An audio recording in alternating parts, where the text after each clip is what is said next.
Un an après les Jeux, Victor Wenier, quart de finaliste avec les Red Lions en hockey, se souvient de ses premiers pas à Paris. C'est toujours génial la découverte du village.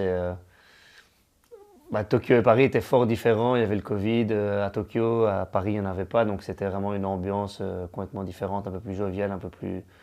Tout le monde était décontracté, tout le monde parlait avec tout le monde. Tu es au réfectoire et tu croises les gymnastes, les sprinteurs, tout le gratin du sport. On a vu Rafa Nadal, Carlos Alcaraz, les frères Karabatic. Participer aux Jeux Olympiques, une véritable consécration dans la carrière d'un sportif professionnel. Franchement, moi, ma vie, elle est trop belle. Je suis payé pour jouer au hockey, ça c'est la plus grande chance que j'ai dans ma vie.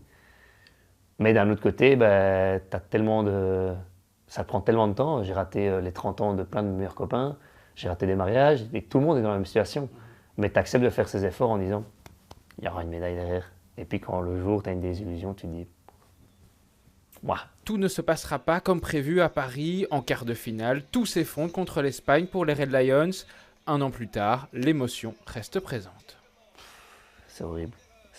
Moi, j'ai eu vraiment 10 jours où j'ai fait que pleurer tous les jours. Mais tous les jours. Tous les jours. Après, il y a différentes manières de réagir. Moi, je suis comme ça, je suis très dans l'émotion. Donc,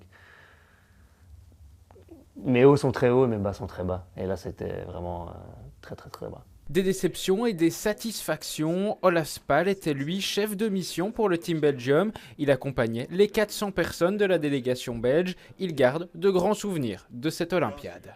Ce qui reste, ça c'est le moment de cyclisme sur route et la victoire de Remco, parce que bien sûr le lieu était si exceptionnel, au Trocadéro, la tour Eiffel en arrière-plan, l'arrivée de Remco seul. Et puis il y a ce bilan exceptionnel avec un total de 10 médailles, 3 d'or, 1 d'argent et 6 de bronze. C'est un résultat au niveau de performance et n'importe si on compte les médailles, si on compte les top 8 que la Belgique n'a jamais vu avant depuis plus de 100 ans.